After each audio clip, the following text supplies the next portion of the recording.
Buongiorno, ben ritrovati con Focus TG. La morte a Napoli di Chiara Iaconis. Dovrebbe essere oggi previsto il rientro della salma della donna colpita da una statuetta di onice che è caduta da un balcone. I funerali si svolgeranno probabilmente nella chiesa di Santa Giustina, che è la stessa in cui furono celebrati, in cui fu dato l'addio a Giulia Cecchettin. Vediamo il titolo del Mattino di Napoli, il Mattino di Padova, morte di Chiara a Napoli, gli indagati sono i genitori di 2 bambini. Vediamo il servizio e poi ci colleghiamo in diretta con Valentina Visentin. Non siamo stati noi, negano ogni responsabilità i genitori dei 2 bambini che potrebbero aver lanciato dalla finestra la statuetta di onice che ha ucciso Chiara Iaconis a Napoli. Omicidio colposo e omessa vigilanza sono questi reati che la procura partenopea contesta alla coppia che abita nell'appartamento dal quale domenica è precipitata la statuina. Ieri mattina la perquisizione in casa da parte dei poliziotti della squadra mobile che hanno sequestrato PC e cellulari della coppia, 2 professionisti senza precedenti che al momento della tragedia erano in casa con i figli piccoli. Nell'abitazione erano presenti altri souvenir di viaggio. La coppia sono appunto i genitori dei 2 bambini che, sfuggiti al loro controllo, potrebbero aver fatto cadere o lanciato accidentalmente il pesante oggetto che ha colpito la testa alla povera Chiara, che stava passando proprio in quel momento sotto la finestra. Secondo le testimonianze raccolte, già in altre occasioni erano caduti dall'abitazione coinvolta nella vicenda vari oggetti che però fino a domenica non avevano mai determinato gravi conseguenze. La coppia indagata ha negato che l'oggetto precipitato sia loro e si è detta profondamente addolorata per quanto accaduto a Chiara Iaconis. Napoli intanto continua a dimostrare il suo affetto alla famiglia della giovane turista padovana. Ieri pomeriggio sul lungomare i tifosi hanno affisso un lungo striscione: Napoli piange Chiara, figlia di questa città, si legge sul lenzuolo bianco firmato Curva A. Anche il sindaco di Padova, Sergio Giordani, ha sentito personalmente la famiglia di Chiara. Io sono rimasto, l'ho colpito, ho cercato di parlare anche con il padre che conosco bene, proprio è stato aperto, ho fatto un telegramma perché una cosa del genere mi ha lasciato basito, veramente. Una ragazza di 30 anni che in maniera casuale casca cosa in testa, una città che ha vinto, è stata premiata, brava ragazza, va a fare un giro, è incredibile. Per cui la fatalità, il destino penso non sia niente da fare. Sono veramente provato su tutti gli aspetti, sono un genitore, sono un nonno, per cui pensare a una cosa del genere che capiti è scioccante. Andiamo in diretta a Padova, davanti alla chiesa di Santa Giustina, dove ci sono Valentina Visentin e per la parte tecnica Federico Cibotto. A te Valentina. Sì, buongiorno direttore, è arrivata la conferma, c'è la data dei funerali di Chiara Iaconis, verranno celebrati martedì alle 10:30 qui nella Basilica di Santa Giustina, la chiesa della città, la più grande chiesa della città, per accogliere tutte le persone che arriveranno da Padova, da Parigi dove Chiara viveva, ma anche da Napoli, una ondata di affetto che ha avvolto e abbracciato la famiglia della povera Chiara, morta dopo le ferite riportate dalla statuetta che le è precipitata e le è caduta addosso domenica scorsa mentre era in vacanza a Napoli. A celebrare i funerali Don Carlo Cavallin, che è stato il parroco della chiesa della Madonna Incoronata, la parrocchia che Chiara ha frequentato fino a quando non è partita per Parigi. Qui con me c'è padre Federico Lauretta, parroco di Santa Giustina, che accoglie anche questo funerale perché lo ricordiamo, qui il 5 dicembre scorso erano stati celebrati i funerali anche di Giulia Cecchettin e tra le altre cose Gianfranco Iaconis, papà di Chiara, ha espresso anche la volontà di poter abbracciare Gino Cecchettin, papà come lui accomunato dal dolore della perdita della figlia in un modo così assurdo e evitabile in entrambi i casi. Qui con me c'è appunto padre Federico Lauretta. La Basilica di Santa Giustina si conferma la chiesa della città di Padova, pronta ad accogliere. Sì, come dicevi tu Valentina, è la basilica cittadina, ovviamente l'ampiezza della basilica consente di poter appunto accogliere tutte quelle celebrazioni che richiedono un notevole afflusso di fedeli.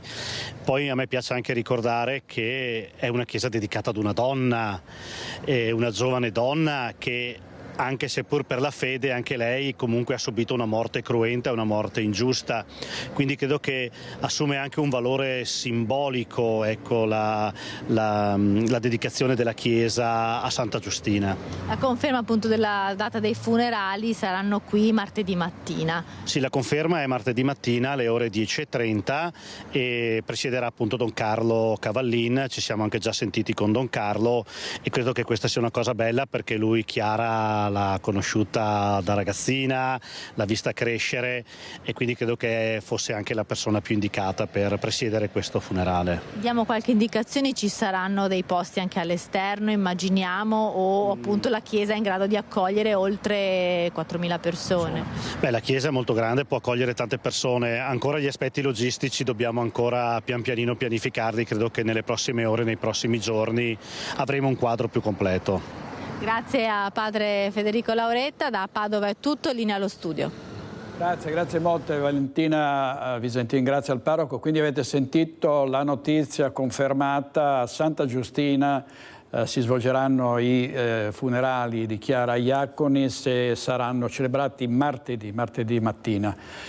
Andiamo adesso in diretta a Mestre, perché ci sono stati altri incidenti stradali, uno sulla rampa Rizzardi e l'altro sulla Triestina. Sono morti un ciclista e un centauro. Andiamo in diretta da Ilaria Marchiori.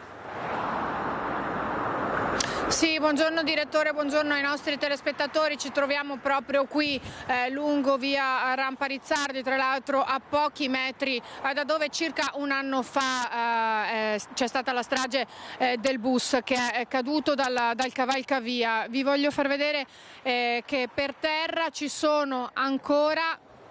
C'è la segnaletica del tragico incidente avvenuto questa mattina intorno alle 6:30 proprio qui lungo questa strada. Un 46enne di origine bengalese che con tutta probabilità, a causa dello sciopero del trasporto dei mezzi pubblici, ha preso la bicicletta per recarsi al lavoro a Fincantieri, che si trova poco distante da qui, anzi un paio di minuti e sarebbe arrivato. Vi stiamo facendo vedere, grazie all'aiuto della telecamera, le riprese di Sandro Ponchio dove si trova l'azienda, quindi davvero mancava pochissimo quando si è scontrato con un'auto. Come potete anche sentire, immagino si senta, i mezzi qui non circolano a bassa velocità, anzi la velocità è abbastanza elevata, per cui l'impatto deve essere stato davvero fortissimo. Uso il condizionale perché la dinamica non è ancora chiara al 100%, ma anzi sono al vaglio le immagini delle telecamere di videosorveglianza della zona, che vi faccio vedere. Una si trova proprio lì alle mie spalle e inquadra esattamente tutta la via. Quindi come vedete il corpo probabilmente è stato anche trascinato o sbalzato per diversi metri, perché la prima segnaletica luminosa sulla strada la vediamo proprio lì in fondo. Ma come anticipavi direttore, non è stato l'unico tragico incidente qui nel Veneziano, perché ieri sera ce n'è stato un altro nella zona di Portogruaro. Ha perso la vita un ragazzo di 19 anni in sella alla sua moto. Si è scontrato con un'auto che stava uscendo da una via e non c'è stato nulla da fare, è stato sbalzato sull'asfalto. L'impatto è stato troppo forte, tanto che anche i soccorsi, una volta giunti sul posto, non hanno potuto fare altro che constatarne il decesso. È successo al confine con Fossalta di Portogruaro e circa le 20:30, e tra l'altro a poca distanza dall'abitazione del ragazzo. Si chiamava Leonardo Vida, sul posto si sono recati immediatamente i genitori, ma anche molti amici del ragazzo, un ragazzo che tra l'altro si era diplomato la scorsa estate. Durante l'estate ha lavorato come bagnino a Bibbione e adesso avrebbe dovuto iniziare l'università proprio lunedì. Invece purtroppo la sua vita si è conclusa sull'asfalto ieri alle 20:30. Questo al netto, ma ci sono stati altri incidenti, stiamo ancora cercando di seguire quali sono le condizioni invece dell'operaio di 40 anni che è rimasto vittima di un gravissimo incidente sul lavoro nella zona dell'aeroporto Marco Polo. Ad oggi sono ancora molto gravi le sue condizioni, è ricoverato in terapia intensiva all'ospedale all'Angelo di Mestre. Se non ci sono domande, qui da Mestre è tutto, io restituisco la linea allo studio. Grazie molto Ilaria Marchiori, all'operatore Sandro Ponchio. E un altro motociclista, un 47enne morto stanotte a Verona. Sulla dinamica di questa fuoriuscita autonoma sono in corso accertamenti da parte della Polizia Municipale. I soccorritori del SUEN 118 hanno trasferito l'uomo al polo Confortini dell'ospedale Borgo Trento, dove è deceduto poco dopo a causa delle gravissime lesioni riportate. 4 persone sono rimaste ferite in un altro incidente tra un'auto e un'ambulanza avvenuto la scorsa notte a Gazzo Veronese. Nello scontro l'ambulanza si è rovesciata ed è rimasta ferita l'anziana paziente trasportata. Feriti sempre in modo lieve i sanitari a bordo dell'ambulanza e il conducente dell'auto, tutti ricoverati all'ospedale di Legnago. La dinamica di questo sinistro è al vaglio della Polizia Stradale intervenuta con i vigili del fuoco. La tragedia di Massimo Feletto, l'uomo investito da un pirata della strada 2 mesi fa a Ormelle, torna ad appellarsi alle coscienze del suo datore di lavoro che dice: chi sa qualcosa si faccia avanti. Lo dice Andrea Serra, direttore di Casa Vittoria. Per quella morte ci sono 2 indagati, ma la verità completa sembra ancora lontana. Noi non sappiamo se sia stata una o più persone, però l'appello è sempre quello di costituirsi per poter fare giustizia a Massimo. Nel lavoro c'è la ricerca di Massimo, c'è la ricerca della presenza e la voglia di giustizia anche da parte dei clienti, degli avventori che appunto hanno seguito la storia. A 2 mesi dalla tragedia continua ad appellarsi alle coscienze dei singoli Andrea Serra, direttore di Casa Vittoria San Polo di Piave, struttura inclusiva dove Massimo Feletto lavorava da anni con passione e con quel sorriso che ancora oggi tutti ricordano. Feletto, 50 anni, era stato investito da una Fiat Punto grigia la sera del 14 luglio scorso, mentre con la badante stava passeggiando poco distante da casa a Tempio di Ormelle. L'auto però, dopo lo scontro fatale, non si era fermata. Settimane di investigazioni con le telecamere della zona passata a setaccio avevano portato all'iscrizione di 2 soggetti nel registro degli indagati. Un giostraio di Oderzo in particolare risulta proprietario dell'auto, che però in un primo blitz non è stata trovata. Agli inquirenti lo Pitergino, già noto alle cronache per furti, ha riferito di aver ceduto la Punto a una donna. Un secondo uomo di Orsago è indagato invece per favoreggiamento, un vero e proprio rompicapo, con le indagini che proseguono nel più stretto riservo, mentre a Casa Vittoria, tra i colleghi e amici di Massimo, è stato intrapreso un cammino per elaborare la perdita. Per noi è stato un percorso in questi mesi abbastanza difficile anche con i nostri ragazzi nel fargli capire l'accaduto e nel spiegargli quello che era capitato a Massimo, perché comunque la richiesta tutti i giorni: ma Massimo non viene, Massimo dov'è, Massimo non c'è. Il vuoto, la voglia di giustizia, ma a Casa Vittoria, dove Massimo era davvero uno di famiglia, c'è anche una piccola, grande certezza. È una presenza che comunque c'è, vive ancora e vivrà con noi. Violenza e degrado in molte città del Veneto, anche a Treviso ci sono risse di baby gang, ci sono state rapine, grande lavoro per carabinieri e forze dell'ordine e l'ultimo fatto gravissimo è stato quello di una ragazza picchiata, presa a caso tra la folla nel cuore di Treviso e picchiata da una donna che mentalmente instabile. Andiamo subito a Treviso, in Piazza dei Signori, Cristian Rapoi, perché c'è stato un vertice sulla sicurezza in prefettura. A te, Cristian. Sì, direttore, inizierà a breve, forse è già iniziato, si attende l'arrivo del sindaco Mario Conte. Tra l'altro ci fanno forse entrare per mostrare delle immagini. Allora facciamo così, direttore, noi entriamo in prefettura, vi mostriamo chi c'è a questo tavolo che per la prima volta è stato allargato anche alle forze di opposizione. Intanto ti faccio sentire la testimonianza dell'amica della vittima che appunto ieri sera ha assistito impotente, impietrita appunto all'aggressione di questa ragazza ventenne da parte di una trentenne italiana che probabilmente era in forte stato di alterazione. Noi intanto saliamo proprio in prefettura. Siamo con una delle due ragazze coinvolte nel fatto di oggi pomeriggio. Innanzitutto come state?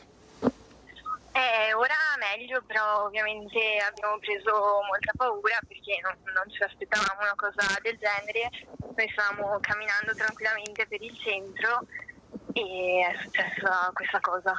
Quindi cos'è successo?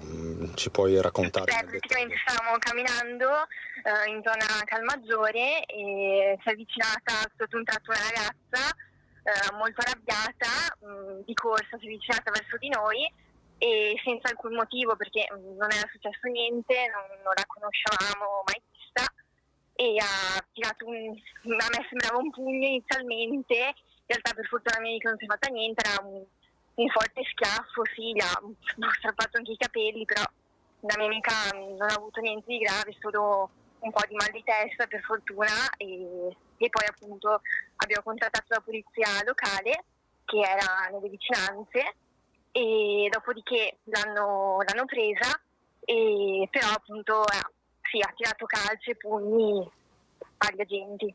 Ecco, quindi voi non la conoscevate questa No, ragazza, no. questa donna? No, assolutamente no. Ecco, immagino il vostro shock, che siate un po' scosse per quello che è accaduto. Sì, sicuramente non ci aspettavamo una cosa del genere, quindi E un quindi po' turbati. questo è un po' turbato, immagino. Questo Sì. in che zona di Calmaggiore? All'altezza di quale negozio?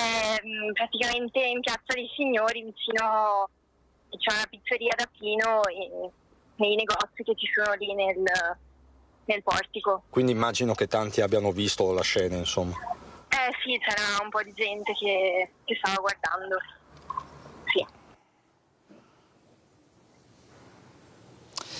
Ecco, direttore, siamo saliti, fra poco ci faranno entrare, c'è questo vertice, vi ripeto, Comitato Ordine Pubblico e Sicurezza allargato per la prima volta nella storia recente anche alle forze di opposizione. Ti posso dire che proprio in questo momento mi arriva un messaggio dalla ragazza che avete sentito, alla quale ho chiesto questa mattina di parlare con la vittima dell'aggressione, ma mi dice in maniera molto cortese mi dispiace, ma la mia amica non se la sente di parlare. Evidentemente questa ragazza è ancora sotto shock, perché appunto si è vista aggredire così di punto in bianco nel cuore di Treviso, nel salotto buono di Treviso, si è vista aggredita da una sconosciuta. È un fatto davvero inquietante, un fatto grave a metà strada tra l'ordine pubblico e anche la tematica ampia della salute mentale che molto spesso trattiamo. E a proposito ti faccio sentire un'altra testimonianza di una commerciante che era presente alla scena ma che racconta anche un fatto personale molto recente, anche questo inquietante. Mi sono accorta che è arrivata la polizia sia locale che di Stato e hanno atterrato una ragazza e le hanno ammanettato i polsi e l'hanno fatta alzare, l'hanno fatta alzare e lei scalciava, dava il calcio ai poliziotti, quindi erano 5 o 6 che la tenevano ferma, hanno avuto difficoltà anche ad inserirla nella vettura di servizio e poi li ho visti partire. C'erano tanti curiosi, però non ho visto il fatto di per sé. Se io le chiedessi, signora Silvia, lei si sente al sicuro? Non molto perché, come le accennavo poco fa, sono stata pedinata una sera e ho avuto veramente paura. Quando? La settimana scorsa ho dovuto rivolgermi a un gentilissimo ragazzo che mi ha aiutato, accompagnato, controllato che questo pedinatore, che non aveva un bell'aspetto, cambiasse strada, e io sono stata per qualche giorno con l'ansia che mi avesse visto, con l'idea che mi avesse visto uscire dal negozio e che si ripresentasse. Non l'ho più visto. Però ho avuto molta paura, insomma, però l'aspetto positivo è che questo ragazzo... Assolutamente, se vede questa trasmissione lo ringrazio ancora, perché mi ha dato veramente una grande mano. Ecco, quindi direttore, c'è anche un risvolto umano positivo in tutta questa faccenda, però il tema a livello generale resta. Fra pochi istanti dovrebbe arrivare anche il sindaco Mario Conte, che si è attardato in un appuntamento, adesso dovrebbe arrivare, e così questa riunione, questo tavolo straordinario esteso anche alle forze di maggioranza e opposizione potrà iniziare. È chiaro che si attendono delle determinazioni, ci sarà un aumento dei controlli, ci sarà un aumento dei dispositivi nelle zone calde della città. Sono interrogativi per il momento aperti e chiaramente attendiamo una risposta per il primo pomeriggio. Nel frattempo ti faccio sentire la voce dei commercianti che nei giorni scorsi hanno incontrato proprio il sindaco Mario Conte, non solo sul tema della sicurezza ma su un'altra questione calda, quella dei prezzi, nelle ore in cui anche l'Unione Nazionale Consumatori con l'Istat certifica come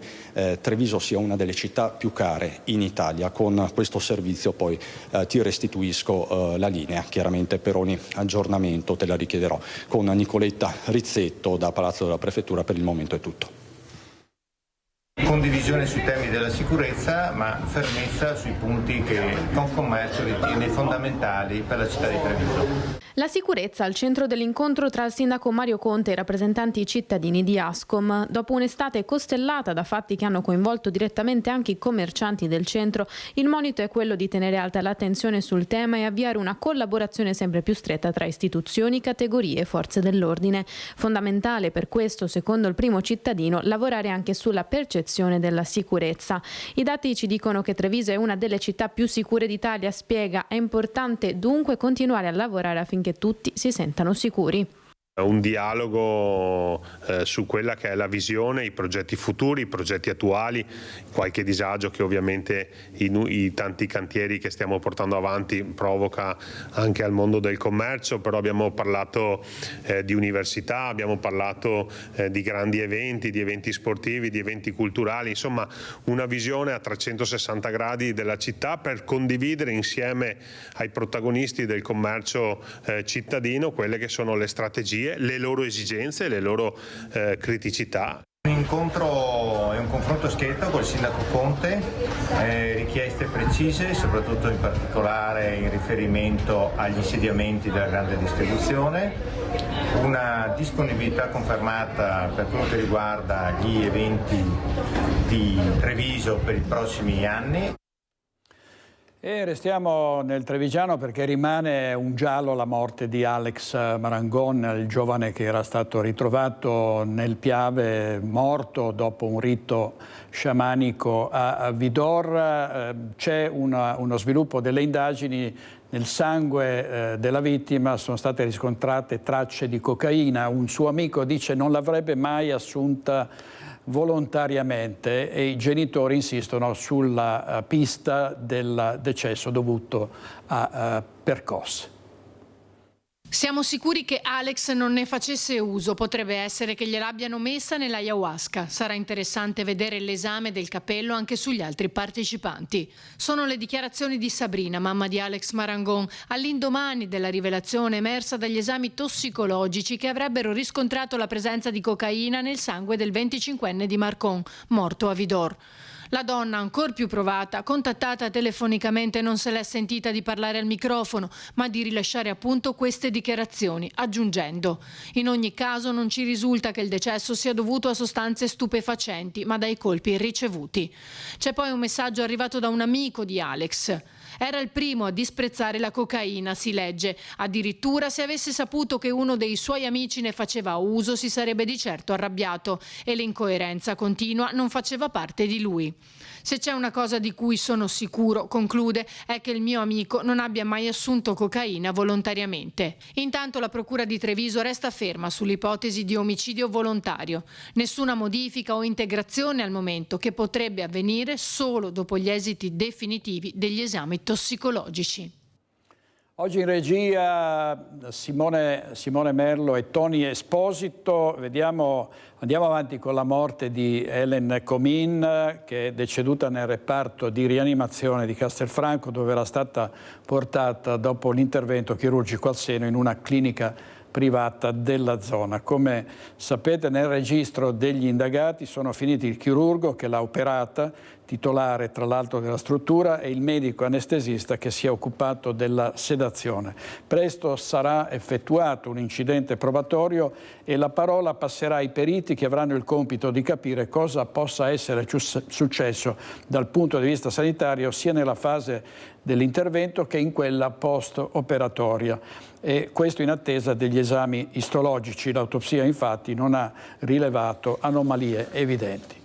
E ovviamente grandissima commozione nel pomeriggio di ieri a Pozzetto di Cittadella, dove sono state celebrate le esequie di Helen Comin. La bara bianca, bordata di rosso con la salma di Helen Comin, è entrata nella chiesa di Pozzetto di Cittadella accompagnata dal marito Stefano, dai figli Sharon, Eros, Aurora e Anastasia e dai parenti e gli amici. Foltissima la partecipazione, in un silenzio commosso e partecipe, per una morte improvvisa e ancora inspiegabile, su cui solo la magistratura farà chiarezza. Nell'omelia e nelle letture scelte dai familiari, il filo conduttore è stato quello dell'amore, donato in modo gratuito e disinteressato. Questa descrizione dell'amore, della carità, intesa come amore autentico e disinteressato, sembra proprio descrivere la vita, voi che l'avete conosciuta in profondità e nella verità, la vita di Helen, che ha vissuto profondamente il dono della maternità, dell'amore verso i suoi figli, la sua famiglia, le persone che ha incontrato. Il suo amore per chi le stava accanto era proprio un riflesso, potremmo dire, nella fede di quell'amore paziente, benigno e instancabile di cui ci parla oggi San Paolo, che poi è il riflesso dell'amore di Dio. L'amore come segno e traccia indelebile è quello che Helen, oggi non più presente fisicamente, ha lasciato ai suoi cari. Figlia, sorella, sposa, madre e nonna, Helen Comin lascia un vuoto in chi l'ha amata, un'assenza oggi dolorosa e incolmabile, ma segnata da quanto ha seminato nell'arco della sua vita. Sarà sempre presente nel vostro cuore, ogni volta che saprete accogliervi, ogni volta che saprete amarvi gli uni gli altri, ogni volta che vi sosterrete a vicenda nelle difficoltà della vita, ogni volta che vi incoraggerete quando ci sarà bisogno. Saprete che state portando avanti il suo insegnamento più grande, che è quello dell'unità della famiglia, che è quello della vostra vita. La salma di Helen Comin è stata tumulata nel cimitero di Cusinati di Rosà. Le offerte raccolte sono state destinate alla comunità Papa Giovanni XXIII. Intanto continua il processo per il femminicidio di Liliana Cogita, uccisa a Tombolo un anno fa. Il compagno accusato del delitto è stato giudicato capace di intendere e di volere. Sentiamo Chiara Gaiani. È in grado di comprendere la gravità delle sue azioni in termini giuridici e capace di intendere e di volere. A questa conclusione è giunta la perizia tecnica ordinata dalla Corte d'Assise di Padova su Youssef Molay Mahid, il cittadino marocchino accusato dell'omicidio della compagna Liliana Cogita. La donna, 55 anni, era stata trovata senza vita un anno fa dopo che il 49enne si era presentato dai carabinieri di Tombolo dopo aver vagato in bici per più di un giorno confessando il delitto. Un raptus per motivi di gelosia, ha raccontato più volte l'uomo, per una nuova relazione della donna che il compagno aveva anche provato a rianimare dopo averla soffocata con un cuscino. Accusato di omicidio volontario aggravato dalla relazione sentimentale, il processo contro Youssef Molay Mahid tornerà in aula il 17 ottobre. L'omicidio di Mattia Caruso è ai domiciliari da una settimana Valentina Boscaro, ma secondo quanto si legge nelle motivazioni della sentenza dei giudici del Tribunale del Riesame non potrà vedere la figlia. Ai domiciliari con braccialetto elettronico. Valentina Boscaro, la 32enne condannata per l'omicidio del fidanzato Mattia Caruso, da una settimana si trova nel suo appartamento di Padova dopo che i giudici del Tribunale del Riesame di Venezia hanno accolto il ricorso presentato dal suo legale Alberto Berardi. Qui però, si legge nelle motivazioni della sentenza, non potrà vedere la figlia affidata in via esclusiva al padre, oltre a non poter avere contatti con l'esterno se non con il suo avvocato e i suoi parenti più stretti. Vietato per la giovane donna anche l'uso di telefono e social. Era la notte tra il 25 e 26 settembre di 2 anni fa, quando Valentina Boscaro, di ritorno da una serata passata con Mattia Caruso in un locale di Montegrotto Terme, colpì con una coltellata al cuore il giovane. 4 giorni dopo, la donna, che aveva tentato di depistare le indagini dei carabinieri, era crollata e aveva confessato il delitto, per cui è stata condannata a 20 anni di reclusione. Un procedimento non ancora concluso che attende il giudizio della Corte di Cassazione.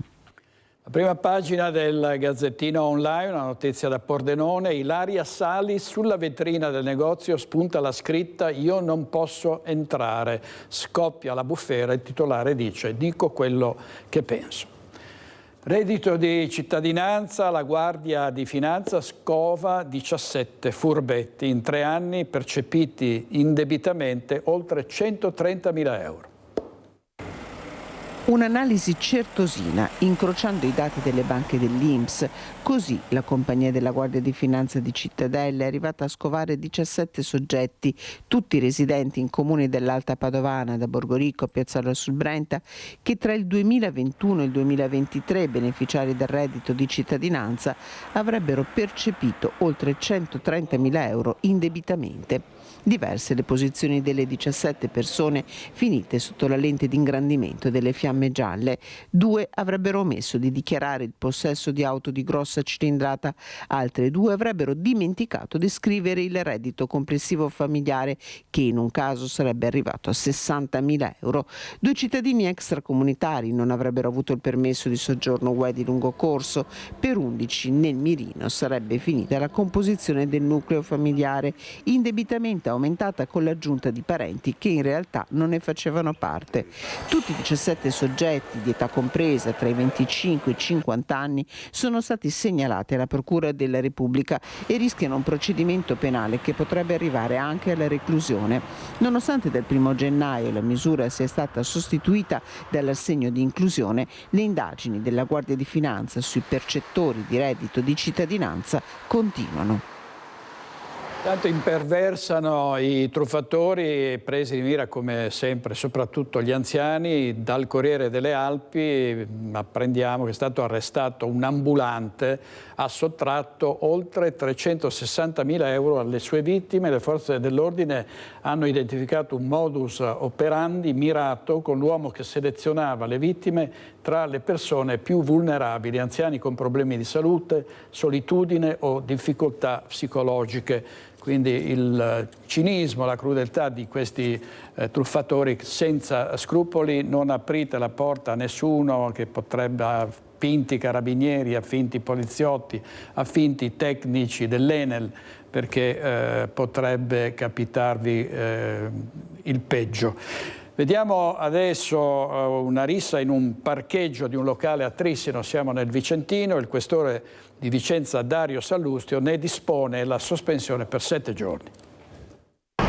Sospensione e chiusura per 7 giorni per un bar-ristorante di Trissino, dove l'8 agosto i carabinieri erano intervenuti per una rissa scoppiata nel parcheggio di pertinenza. In conseguenza della rissa 2 persone avevano riportato lesioni, una con prognosi di 7 giorni e l'altra medicata sul posto per una lieve ferita al braccio. Le indagini condotte dai carabinieri avevano consentito di identificare 13 persone ritenute a vario titolo coinvolte. Per questi motivi il questore di Vicenza Dario Sallustio ha disposto la chiusura immediata del locale per 7 giorni, come previsto dall'articolo 100 del testo unico delle leggi di pubblica sicurezza. Servizio di Luisa Bertini, ci sono bivacchi davanti alle vetrine dei negozi in centro storico a Vicenza, commercianti sul piede di guerra che chiedono che l'amministrazione pubblica pensi al decoro e alla sicurezza della città. Ormai siamo un po' stanchi, anzi toglierei un po', in quanto la situazione sta degenerando. Periodo estivo i bivacchi c'erano magari in prossimità dei parchi qui del centro storico, ora con l'arrivo dell'autunno si posizionano davanti alle nostre vetrine o addirittura sulle nostre vetrine.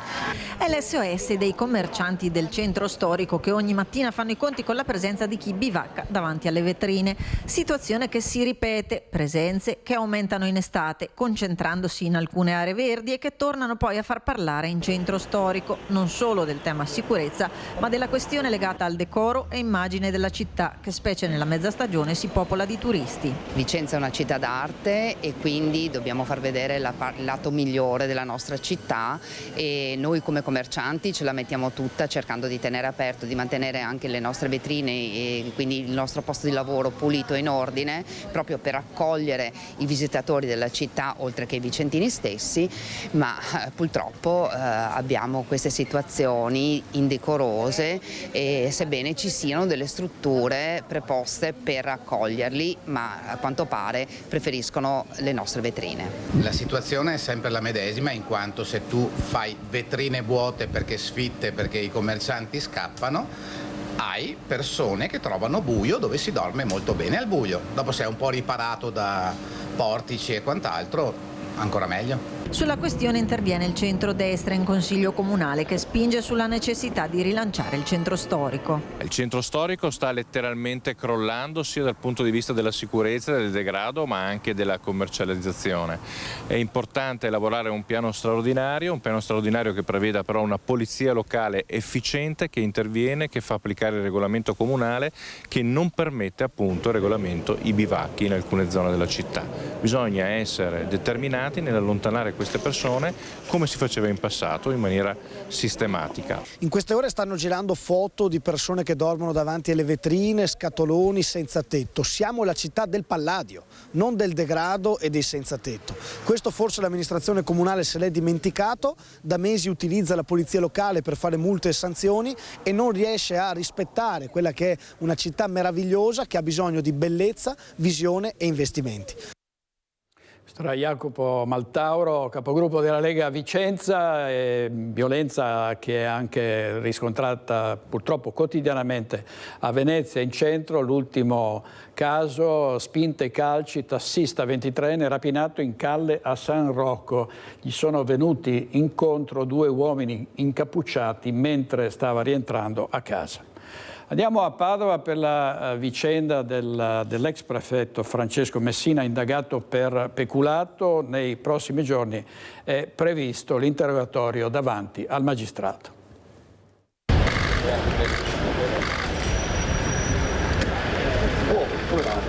Un po' in ansia. Signor prefetto.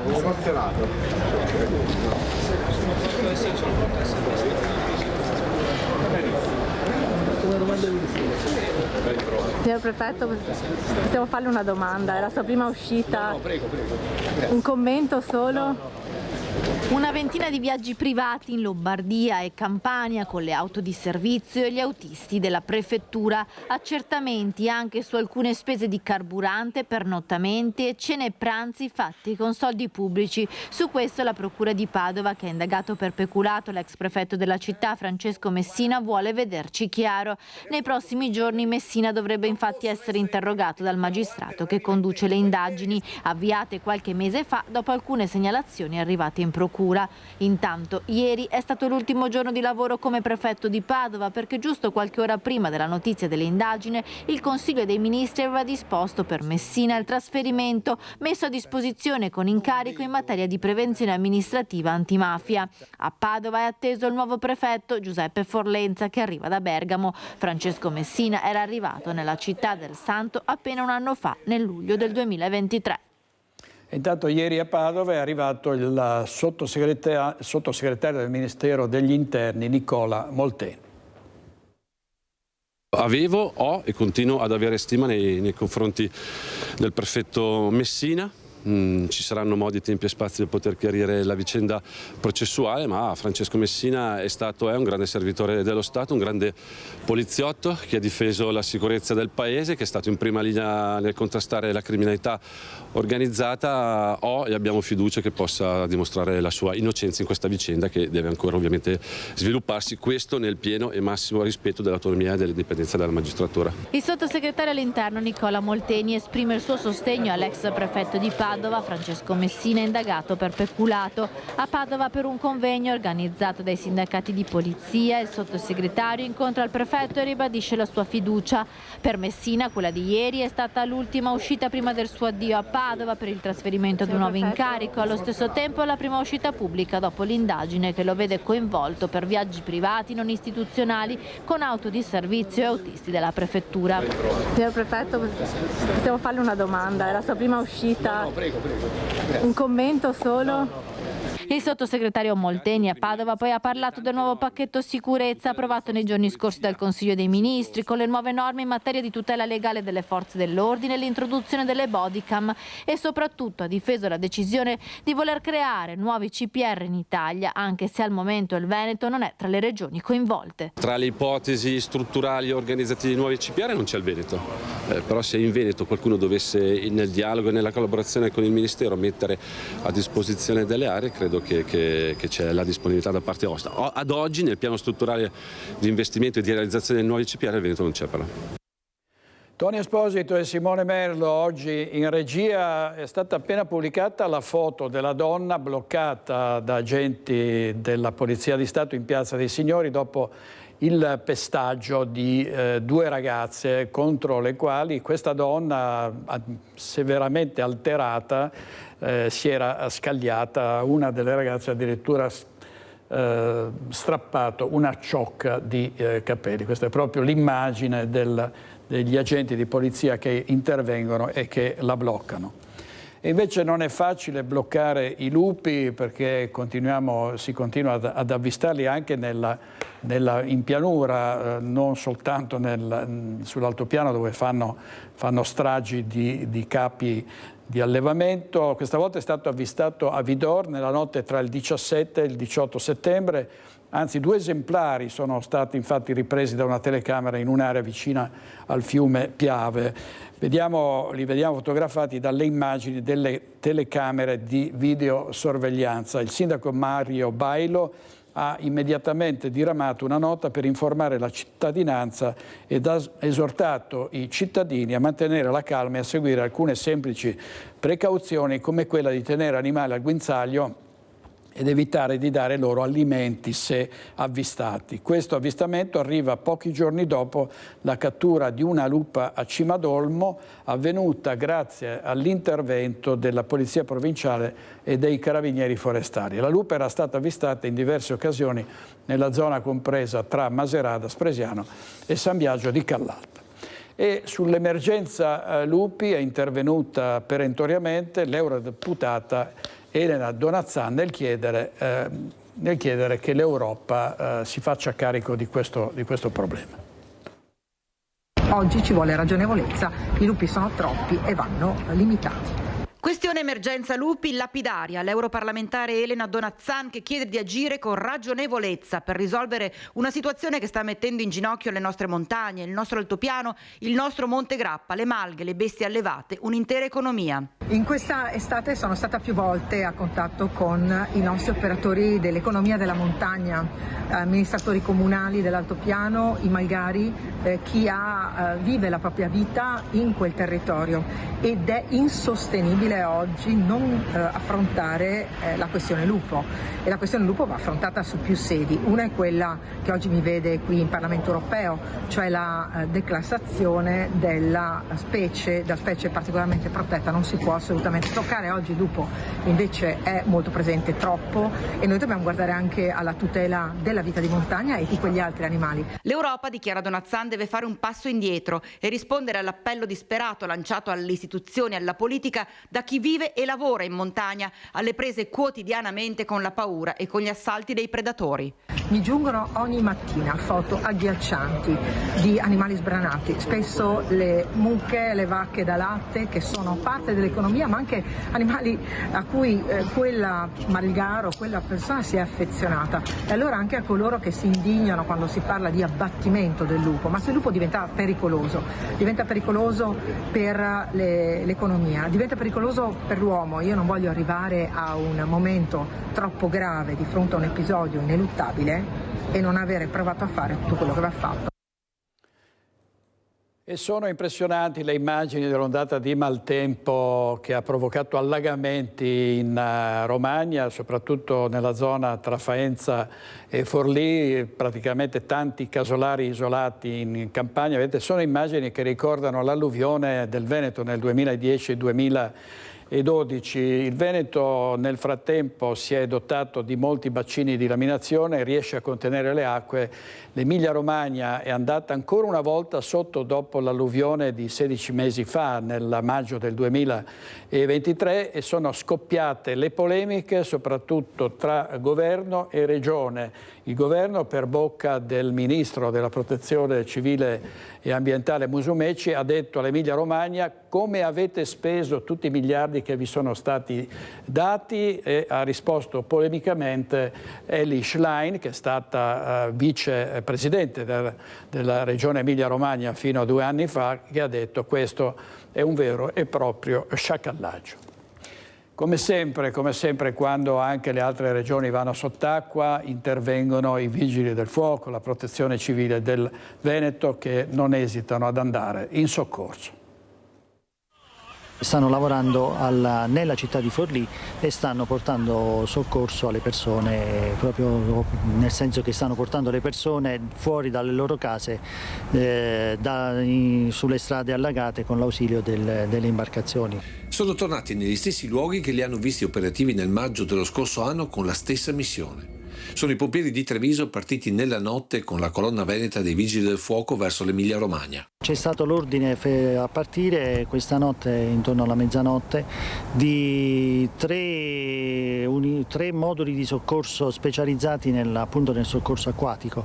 Ogni modulo è costituito da 9 persone e quindi un totale di 27 persone dalla regione Veneto. Personale specializzato in operazioni di salvataggio in acqua che una settimana fa era operativo a Nervesa, ennesimo segnale di come anche i Vigili del Fuoco si stiano adattando ad affrontare i disastri del clima che cambia. Una bomba d'acqua nel giro di mezz'ora, un'ora, ha interessato un'area relativamente piccola nella zona di Nervesa, Basso Montello, e ci ha visti impegnati in 24 ore con 130-150 interventi di soccorso. Operazione ricordata dal comandante provinciale nel corso della visita del sottosegretario all'interno Emanuele Prisco, che ha confermato l'impegno del governo a rafforzare il corpo dei Vigili del Fuoco. Facendo un investimento e un potenziamento di oltre 1.800 uomini, abbiamo dato via la più grande sostituzione di mezzi, oltre 4.000 in tutta Italia, che si stanno consegnando già da questi mesi,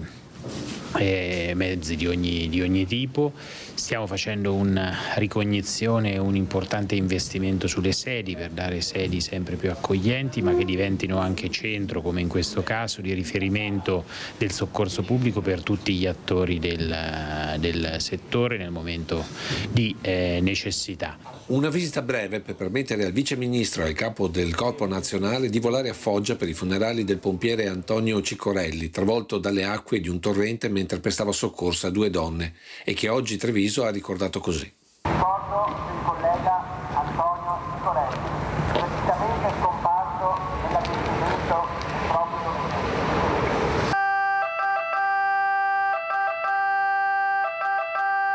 Comandante nazionale dei Vigili del Fuoco, che ha confermato la presenza ad oltranza dei nostri pompieri in Emilia Romagna. Purtroppo le zone sono quelle colpite per la terza volta nel giro di 1 anno e mezzo, ma noi ci siamo e fino a quando ci sarà necessità rimaniamo sul territorio. Bisognerebbe chiamarli vigili del fuoco e dell'acqua a questo punto. Andiamo a Bassano del Grappa per fare il punto sui lavori alla linea ferroviaria. Sentiamo. Circolazione ferroviaria interrotta per 2 mesi, dal 30 settembre al 30 novembre prossimi, tra le stazioni di Bassano e Primolano. Un provvedimento necessario per permettere gli interventi di manutenzione straordinaria e potenziamento tecnologico da parte di RFI, Rete Ferroviaria Italiana. I cantieri saranno aperti per il rinnovo del binario che serve le gallerie Gallo 1, Corda, Della Lupa e Carpaneo 1, nonché per la sistemazione del cavalcavia Forte Tombion, il rifacimento delle reti paramassi al chilometro 68 per attività di taglio piante e controllo della vegetazione, oltre ad alcune attività propedeutiche all'upgrade tecnologico della linea. Lavori per un investimento complessivo di 5 milioni di euro. In stazione oppure online saranno disponibili le informazioni per i trasporti alternativi. A Vicenza scarsa illuminazione segnaletica poco chiara sono tra le carenze maggiormente sottolineate dai cittadini per la bretella dell'Albera aperta al traffico 1 anno e mezzo fa, ma ancora incompleta delle opere accessorie. Sì, ci sono dei tratti un po' bui, se venisse illuminata meglio sarebbe una buona cosa per i cittadini, sì. E poi sicuramente gli ultimi lavori che dovrebbero completare, se li fanno è meglio, perché comunque è peccato quando si fa un'opera, una struttura, si fa sempre a metà in Italia. Ci dobbiamo sempre far riconoscere, cioè farla e finitela e dateci tutti i servizi possibili sicuri e giusti che abbiamo bisogno. Sì, manca ancora le ciclabili, un po' di luci sulla strada, perché effettivamente ho sentito che ci sono un sacco di problemi e speriamo che al più presto venga risolto il problema. Sì, è molto importante che venga concluso tutte le opere che avevano iniziato, l'illuminazione, il taglio anche di tutte le erbacce che viene sempre dimenticato, le rotatorie da comunicare bene per evitare anche incidenti. Tutti i passaggi insomma, che avevano promesso è giusto che venga mantenuto a tempo dopo 1 anno di apertura. Sì, anche l'illuminazione, perché si vede molto poco quando che si arriva in tangenziale, non è tanto illuminato, quindi è facile anche sbagliare strada quando che si fa la tangenziale.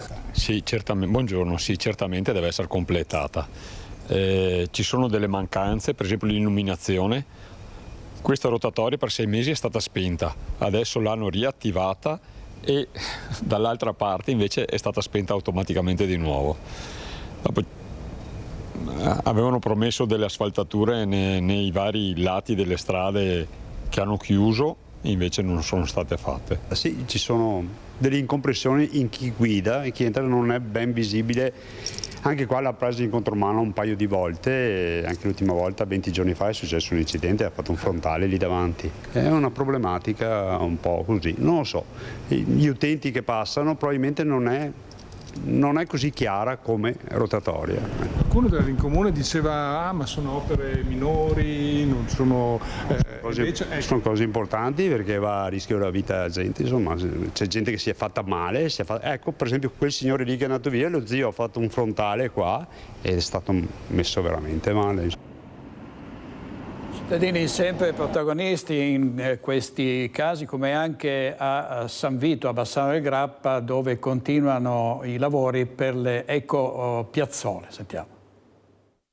Ma che reazione vuole che abbiamo secondo lei? A me sinceramente mi è venuto da piangere, non mi vergogno a dirlo, perché vedere questo sopruso, questo abuso della nostra terra, del nostro territorio in maniera così, io dico sfacciata, così... La prepotenza, è una vera e propria prepotenza sulle brave persone che vogliono tenere il loro terreno, le loro strade come erano prima, come sono nate, come dovrebbero rimanere, e siamo molto provati e delusi da quello che credevamo che prendesse un'altra piega la situazione, assolutamente. Io dico che è diventato un braccio di ferro tra noi e l'amministrazione comunale e ETRA, e questo non va bene, perché noi siamo dei liberi cittadini che difendiamo i nostri diritti.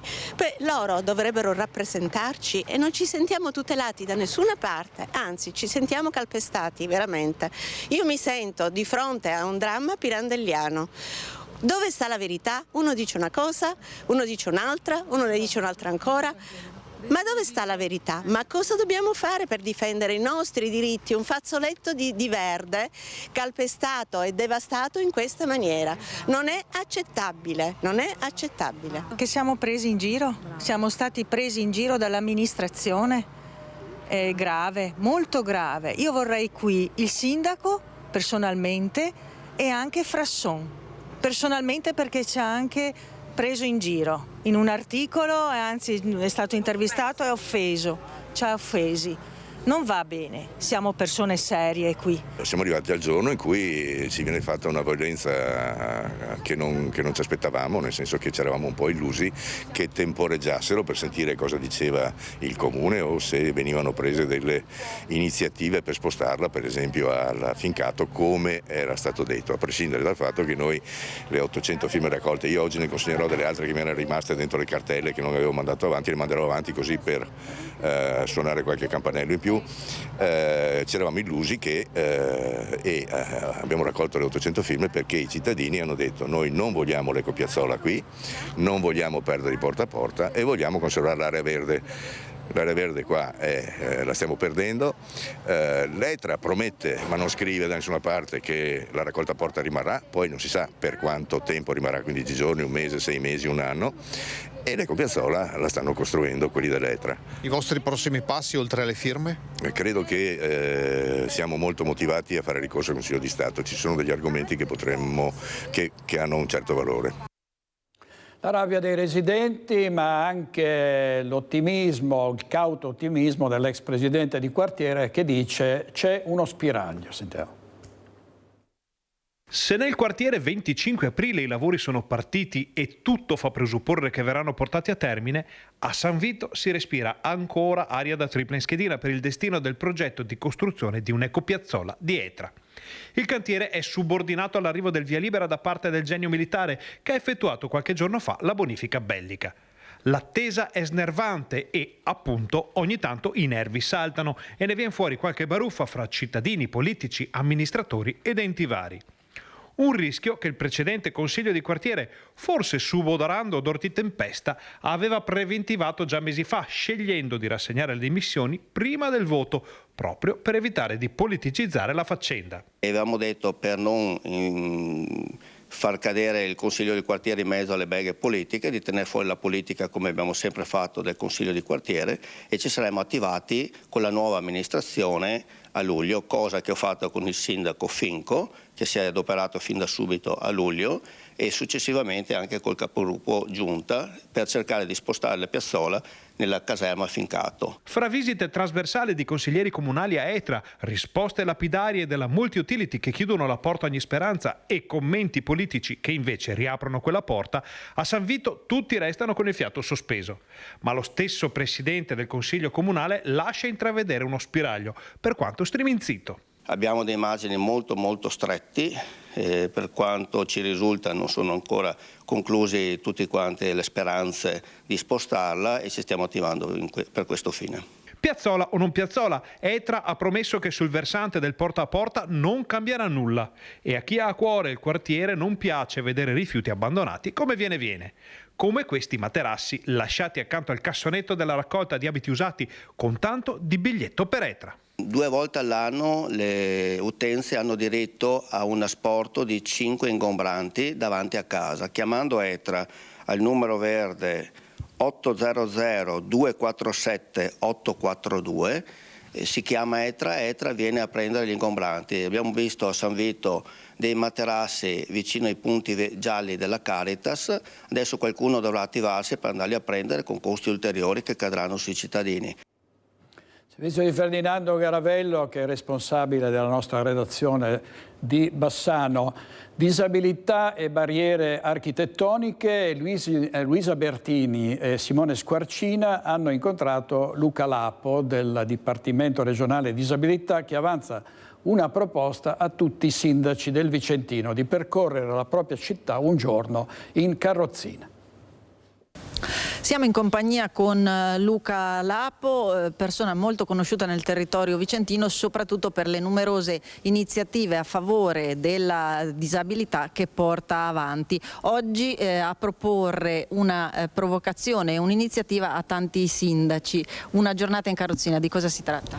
Io praticamente mi è venuta la brillante idea, seguendo spunto da una persona che conosco che ha già attuato questa iniziativa nel Sud Italia, è quella di dedicare una giornata intera all'utilizzo della carrozzina da parte di tutti gli amministratori comunali, assessori, sindaci e consiglieri, di dedicare una giornata in carrozzina, cioè spostarsi nel territorio per capire le reali problematiche che ha un disabile nel percorrere il territorio. Questa non è un'accusa che deriva che le amministrazioni comunali non fanno nulla a livello territoriale per le barriere architettoniche, ma è un sistema per sollecitare la mentalità delle persone a capire anche le emozioni, lo stato d'animo e le vere difficoltà che hanno, perché una persona sana che attua delle particolarità nelle strade adattando ai problemi fisici di una persona, a volte fanno queste operazioni ma non sanno i reali bisogni e le paure e le sensazioni che hanno. Questo secondo me è una cosa buona per far capire e soprattutto per sensibilizzare l'opinione pubblica ad affrontare questa tematica che a volte viene tralasciata oppure utilizzata solamente a fini di agevolazioni fiscali oppure di ristrutturazione delle barriere architettoniche. Lei mi parlava anche di difficoltà appunto quotidiane, come può essere l'accesso al bancomat piuttosto che a determinati uffici comunali. Beh, dirla qua, la disabilità è una materia molto ampia, perché ci sono varie forme di disabilità, c'è la disabilità fisica, psichica. Nel caso mio, che è l'altezza, per dire affrontare il problema del prelievo di un bancomat diventa un'operazione molto difficile, infatti devo rivolgermi ad amici o parenti che sono con me di aiutarmi ad effettuare un prelievo, perché l'altezza del bancomat a volte non permette di determinare certe operazioni. Ecco, quindi questa iniziativa di portare sindaci e amministratori dei vari territori locali una giornata in carrozzina a vivere la propria città, al momento è stata proposta da alcuni comuni che hanno già aderito. Beh, sinceramente da quando io ho messo in atto questo comunicato stampa oppure ho parlato con determinate persone delle amministrazioni pubbliche, sono state perplessi da questa cosa qua, ma molto felici di provare questa sensazione. Evidentemente quelle poche amministrazioni che mi hanno contattato finora hanno o evidentemente problemi a casa, dunque tante volte, come dico sempre io, per capire i problemi di una persona bisogna anche vivere nella propria famiglia, cioè se uno non ha un figlio disabile non può mai capire le difficoltà della vita, oppure dire meglio, perché queste persone forse hanno dato e capito l'importanza di questa materia. Ecco, quindi portare questo tipo di sensibilità in più anche all'interno delle amministrazioni. Io ringrazio Luca Lapo per essere stato con noi. Grazie a Luisa Bertini, complimenti al vulcanico Luca Lapo, DJ di Radio Veneto, che una ne fa e 100 ne pensa a fin di bene per aiutare la disabilità. State con noi adesso, andiamo in pubblicità un paio di minuti e poi avremo ospite in studio l'onorevole Alberto Stefani, che è stato recentemente nominato vice segretario federale della Lega. Tra poco.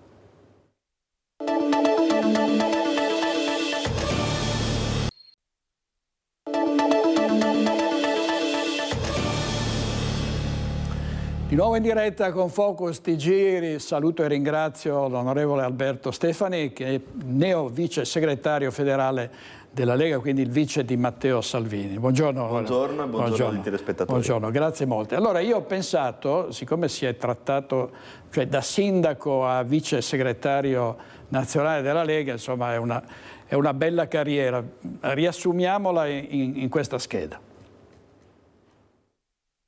L'ultimo incarico in ordine di tempo lo vede sedere accanto al segretario nazionale della Lega Matteo Salvini in qualità di vice. Alberto Stefani, primo cittadino di Borgoricco, dal 2018 deputato alla Camera per la Lega per Salvini Premier.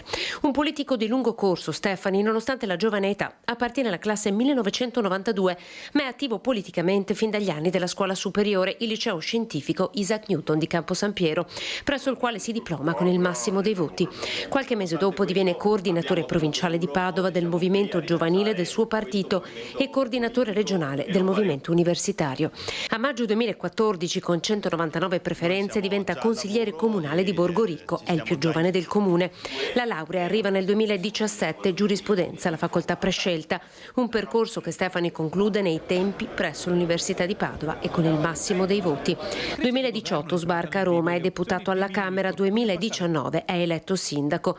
Tirerà la volata del collega Gianluca Pedroni Tron da sindaco uscente con 643 preferenze, stabilendo un nuovo record. 2020-2021 diventa commissario regionale, 2022 nuovamente deputato e presidente bicamerale per l'autonomia.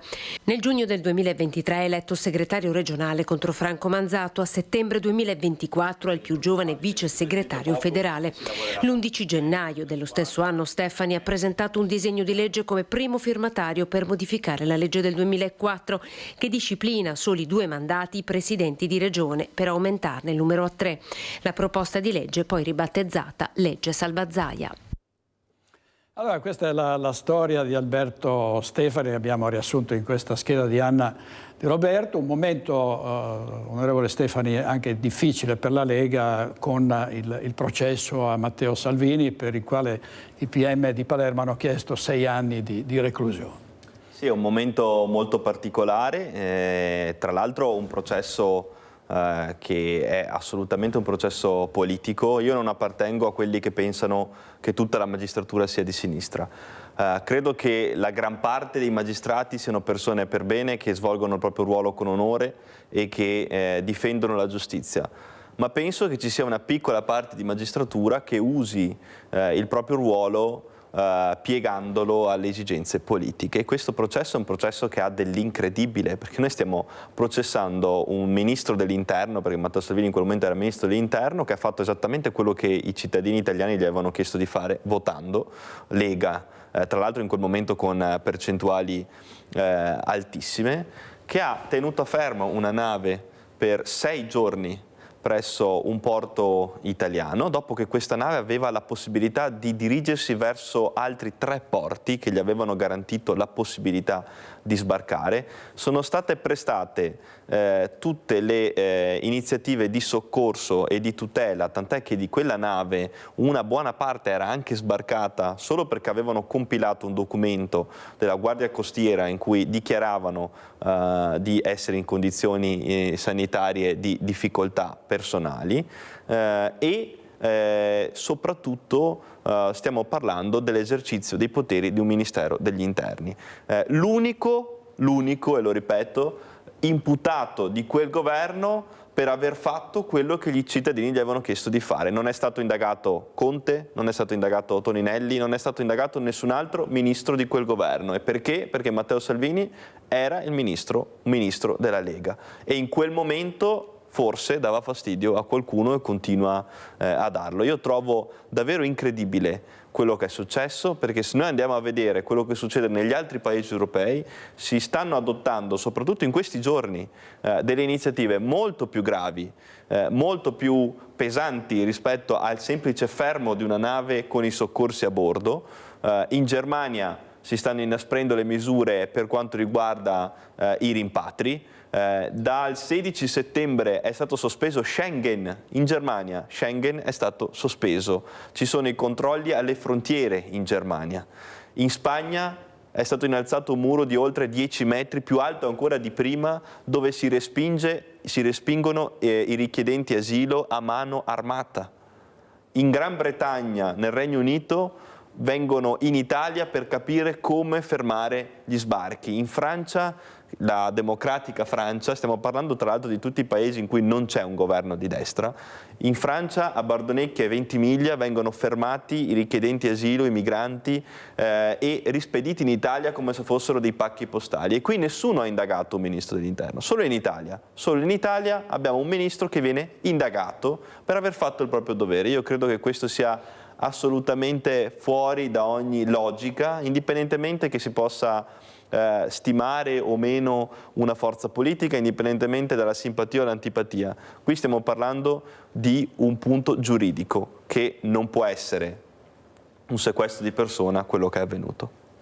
Ecco, onorevole Stefani, segretario regionale della Lega in Veneto, oggi vice segretario nazionale della Lega, qual è la linea che secondo lei il Carroccio deve seguire anche in vista delle elezioni regionali del 2025? Beh, innanzitutto continuare il percorso dell'autonomia. Noi abbiamo approvato il disegno di legge sull'autonomia dopo 30 anni di battaglie, un disegno di legge che garantisce al nostro territorio un percorso veloce. Tra l'altro nei prossimi giorni, notizie di oggi, si aprirà il primo tavolo ufficiale per quanto riguarda la trattativa, per quanto riguarda le materie non LEP, quindi quelle che non necessitano dei livelli essenziali delle prestazioni e che possono essere trasferite immediatamente. Il Veneto tra l'altro è stato apripista di questo percorso, successivamente inizierà il percorso delle materie LEP sulle quali stiamo lavorando. Mercoledì mattina avremo in commissione bicamerale il ministro Calderoli, poi magari vi darò contezza appunto delle ultime novità. È un percorso che è avviato per la prima volta, che la Lega ha posto al centro dell'agenda politica, perché insomma è indubbio che il nostro sia l'unico movimento che su questo ha fatto una battaglia di principio, e che porterà dei grandi risultati al nostro territorio in materia di efficienza, di sussidiarietà, quindi di vicinanza al cittadino e di miglioramento della qualità dei servizi. Questo è assolutamente fondamentale. Vedremo se il referendum sarà dichiarato ammissibile.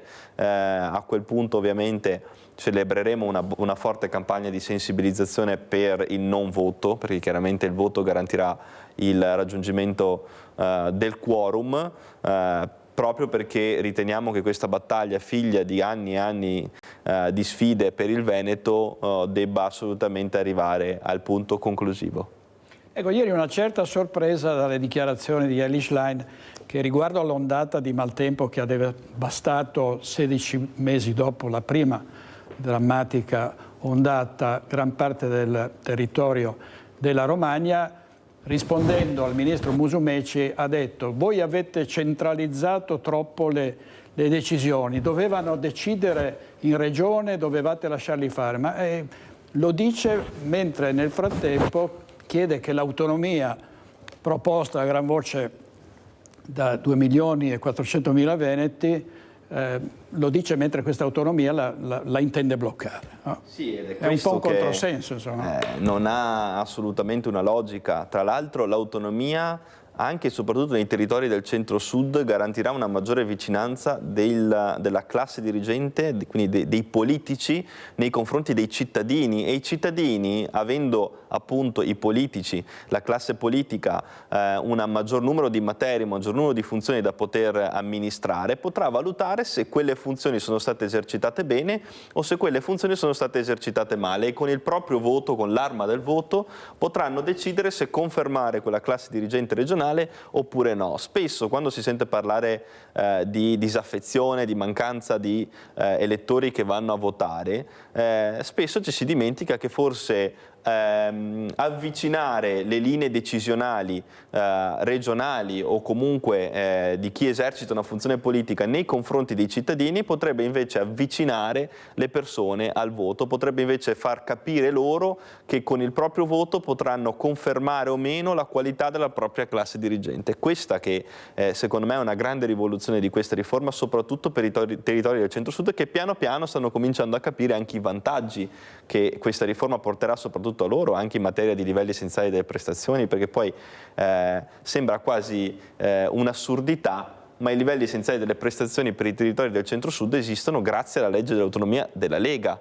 Proprio perché noi consideriamo la necessità di avere un controllo di gestione, vogliamo capire dove vengono investiti i soldi e se quei soldi sono stati investiti bene o se non sono stati investiti bene, e se non sono stati investiti bene prendere le dovute contromisure. Mi sembra un ragionamento semplice che chi ama assumersi delle responsabilità sicuramente apprezza, chi invece non vuole assumersi delle responsabilità sicuramente combatterà.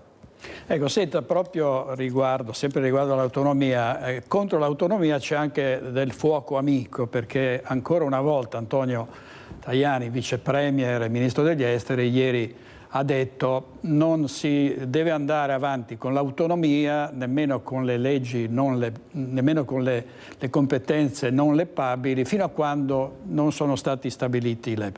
Questo non è mettere dei cavalli di Frisia davanti a questa riforma in qualche modo? Beh, sicuramente non sono dichiarazioni che fanno il bene del percorso dell'autonomia, ma che soprattutto illustrino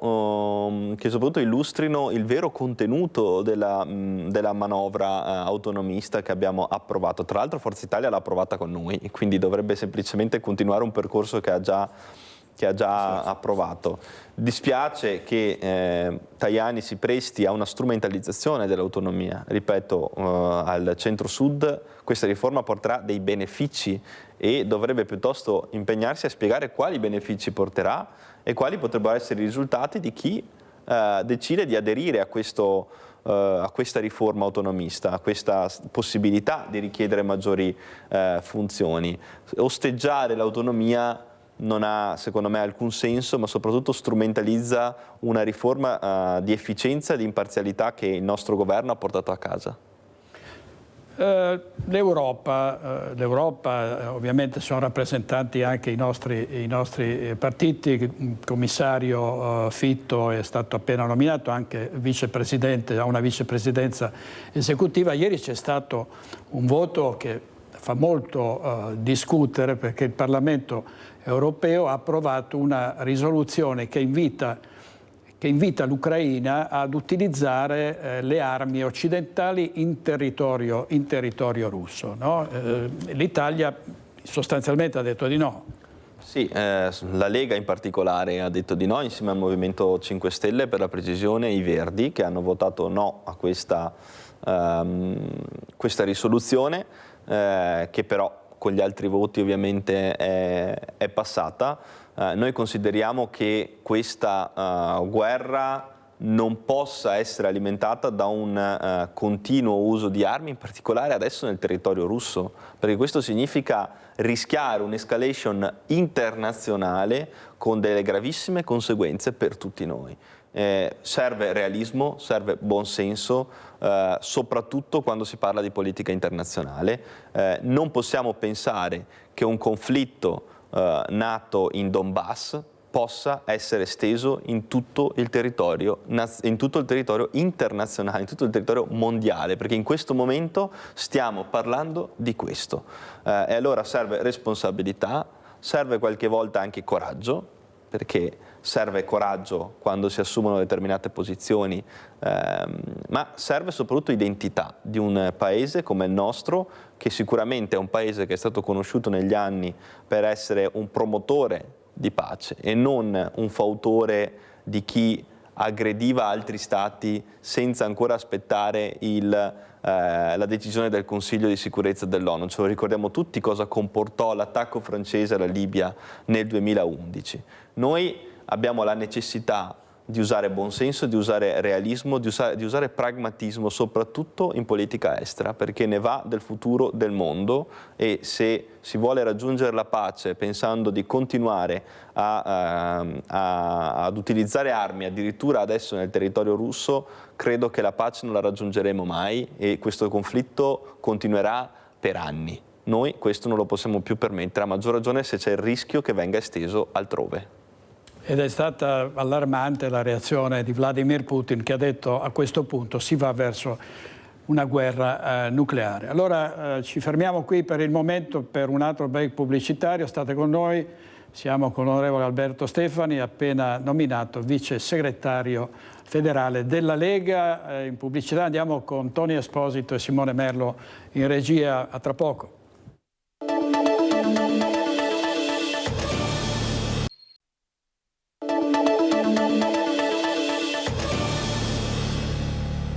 Di nuovo qui con Alberto Stefani, parlamentare della Lega, vice segretario nazionale del Carroccio, i gazebo per l'autonomia e anche per la raccolta firme in difesa di Salvini. Sì, domani noi saremo in oltre 200 piazze del Veneto, sia per illustrare i risultati che abbiamo già ottenuto in materia di autonomia e difenderla da questo referendum che il centro-sinistra vorrebbe lanciare nel corso dei prossimi mesi, e soprattutto per la raccolta firme per la situazione intorno a Matteo Salvini, quella del sequestro di persona, la richiesta di condanna a 6 anni che gli è stata inflitta dalla Procura di Palermo.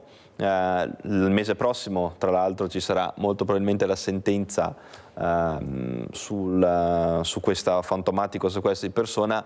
La raccolta firme ovviamente mira a ricordare che tutto questo è avvenuto su mandato dei cittadini italiani che gli hanno chiesto di fare questo, gli hanno chiesto di controllare i confini, gli hanno chiesto di esercitare dei poteri che a ciascun ministro dell'interno di qualsiasi Stato al mondo sono attribuiti abbiamo ovviamente una cartina con oltre 200 gazebo che abbiamo lanciato e che domani e dopodomani e il prossimo weekend saranno attivi su tutto il territorio del Veneto. Questa è ovviamente una cartina illustrativa, ma all'interno dei gazebo troverete figure istituzionali, sindaci, consigli regionali, parlamentari che avranno anche la possibilità di interagire con i cittadini, con i militanti, ma con qualsiasi persona che decida di venire sotto il gazebo della Lega. Noi siamo un partito territoriale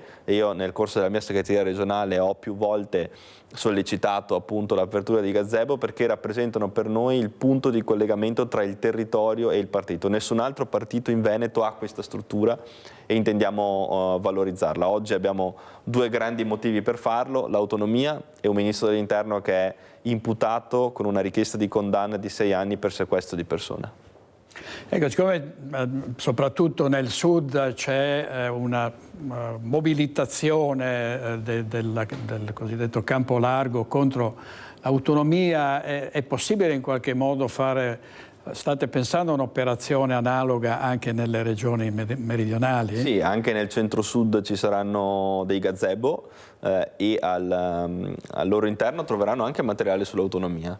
Perché vogliamo spiegare quali sono i benefici che anche il centro-sud può avere in materia di imparzialità, ma soprattutto di efficientamento della pubblica amministrazione, miglioramento di servizi, il decentramento che l'autonomia può portare e che quindi rappresenta anche per loro un grande passo in avanti. Tra l'altro la nostra Costituzione prevede il riconoscimento delle autonomie locali. L'articolo 5, oltre a dire che l'Italia è una e indivisibile, dice che riconosce e promuove le autonomie locali come qualcosa di esistente ancora prima che esistesse la Costituzione. Sono delle comunità, i nostri territori, le nostre regioni, che meritano di avere una loro identità anche dal punto di vista amministrativo più forte, quindi con più funzioni, più materie, e possano esercitare quel principio di sussidiarietà che ci dice che più avviciniamo il decisore ai cittadini, migliore sarà la qualità delle politiche pubbliche di quel determinato decisore. Questa è la nostra,